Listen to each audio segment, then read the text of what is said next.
Oke, selamat pagi. Kita jumpa lagi dalam ocehan di ruang tamu.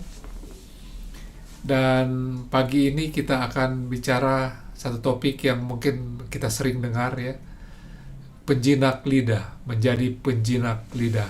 Dengan bahan dari Yakobus 3 ayat 1 sampai 12. Dalam pergaulan kita baik di rumah, di gereja maupun di tempat bekerja atau hubungan sosial kita itu ya, apakah kita suka bercakap-cakap ya, dan apa yang biasanya kita percakapkan, dengan siapa biasanya kita bercakap di gereja misalnya, mengapa tidak dengan orang lain. Kemudian ada pertanyaan juga, pernahkah orang disakiti oleh kata-kata, oleh ucapan? Baik kita disakiti atau kita menyakiti orang dengan ucapan itu. Di Yakobus 3 ayat 1 itu dia berbicara demikian ya. Dia mulai dengan begini ayat 1. Seakan-akan nih ayat 1 ini out of place ya. Dia bilang, saudara-saudaraku, jangan banyak orang di antara kamu mau jadi guru. Ini dia bilang begitu. Kalau bukan guru berarti jadi murid ya. Kalau bertemu guru dengan murid, biasanya guru tahu sesuatu rahasia ya. Murid ingin tahu. Nah baru bercakap-cakap. Jadi kita juga jadi mengerti ya, kalau semua mau jadi guru, tidak ada yang jadi murid, percakapan jadi aneh. Semua saling menjelaskan, saling mengatakan apa yang menjadi rahasia. Tidak ada yang ingin belajar dari satu sama lain ya. Jadi ini maksudnya bukan kita tidak boleh jadi guru, tapi jangan semua jadi guru. Mesti lebih banyak murid daripada guru. Terutama dalam hal berbicara tentang lidah ini. Di ayat 2 dia berkata demikian. Sebab kita semua bersalah dalam banyak hal. Bersalah dalam banyak hal.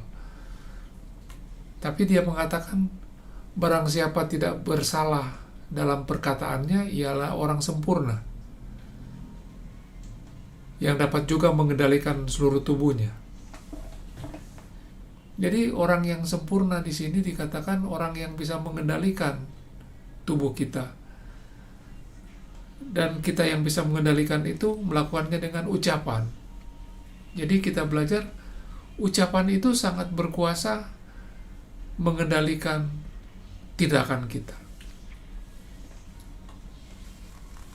Jadi kita perlu belajar mengendalikan diri melalui kata-kata ya, karena kita tidak pernah berbayangkan bahwa kata-kata itu mengendalikan diri kita. Yang kita bayangkan kata-kata itu menyampaikan sesuatu pada orang lain.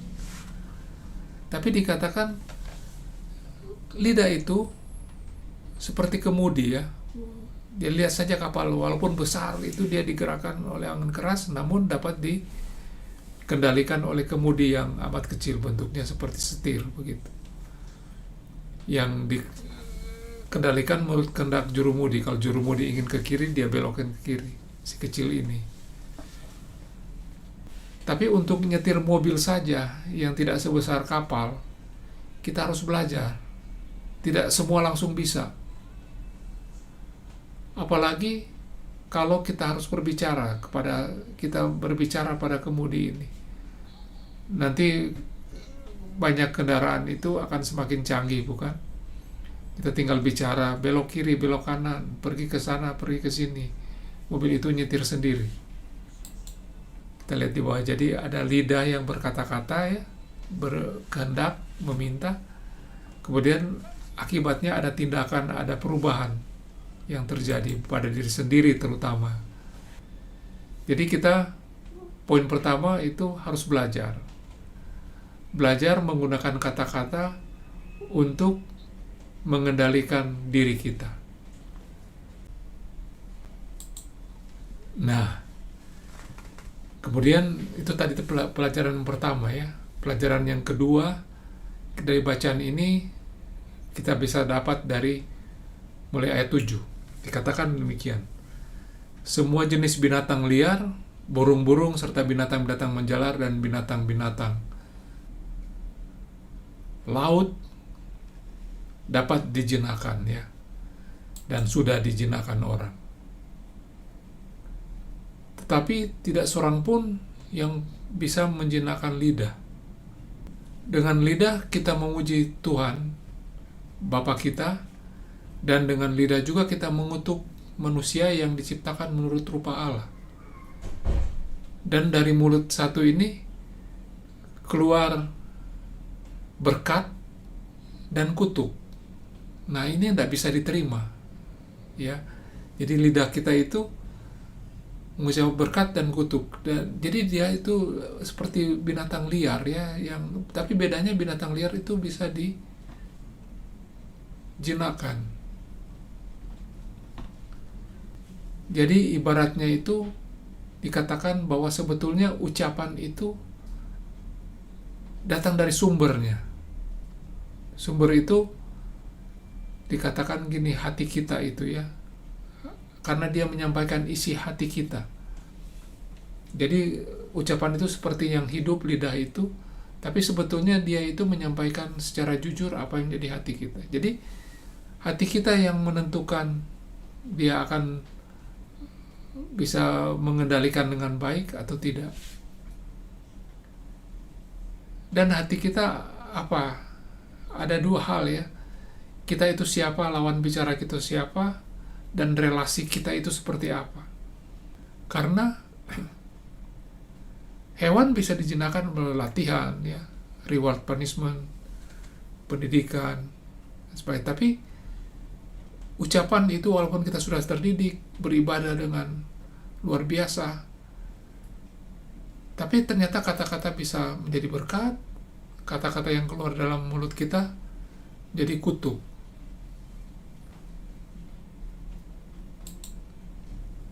Yang harus dijaga hati-hati itu, ya, hati-hati adalah hati kita. Karena hati kita itu berisikan siapa kita itu, dan siapa kita itu, dan siapa orang lain yang jadi lawan bicara. Kemudian kita membentuk relasi seperti apa. Dua itu yang menjadi sumber kata-kata yang keluar dari kita, kemudian memberi pengaruh kepada diri kita dan banyak orang, terutama diri kita. Jadi kalau kita diibaratkan kapal, ya, hidup kita itu adalah mengarungi samudera kehidupan. Karena kapal tidak dibuat untuk diam di pelabuhan, jadi restoran terapung. Dia itu dibuat untuk berlayar, ya. Kadang-kadang ada muatan barang di dalamnya, kargo, ada penumpang orang yang harus dihantarkan. Kargo itu sesuatu yang berharga yang kita akan deliver ke tempat titik singgah. Jadi kapal kehidupan kita itu berisikan berkat dan firman Tuhan untuk dikirim, disampaikan ke berbagai titik persinggahan. Jadi lidah itu mengemudi, ya, menavigasi supaya kita tiba di titik-titik singgah itu. Dan bacaan kita itu mengajarkan kita bahwa apa yang kita bicarakan itu ada 4 hal sebetulnya. Ada 4 hal. Yang paling kanan itu adalah perubahan yang kita ingin terjadi. Tindakan apa yang kita ingin kita lakukan atau orang lain lakukan. Nah, kita melakukan itu dengan kata-kata mengajukan permintaan, ya.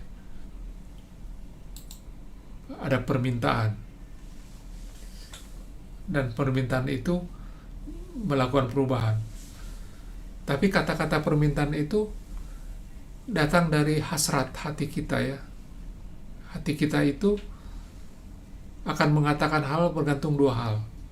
Kita belajar kita itu siapa, dan hubungan kita itu dengan lawan bicara kita itu apa. 4 ini, ya. Jadi dalam berbicara kita ada 3 mode. Moda pertama itu membangun relasi supaya jadi lebih baik. Yang kedua itu transaksional, menyelesaikan persoalan. Ketiga itu dominasional, dominasi, yang menegakkan bahwa saya lebih dari kamu. Kamu tidak layak ada. Atau sebenarnya setara dengan itu, tapi kebalikannya dikatakan victim, mengatakan betapa saya menjadi korban dari pihak lain atau pihak kamu, sehingga saya itu menderita. Saya tidak mau berelasi dengan kamu lagi. Itu esensi dari yang ke bawah, anti relasi. Nah, keempat-empatnya itu tercermin dalam siapa kita, bagaimana kualitas relasi kita dengan yang lawan bicara kita, kata-kata apa yang keluar, dan apa akibatnya. Itu yang kita belajar ya dari Yakobus ini. Jadi dalam hal berbicara masih banyak sekali yang kita tidak tahu.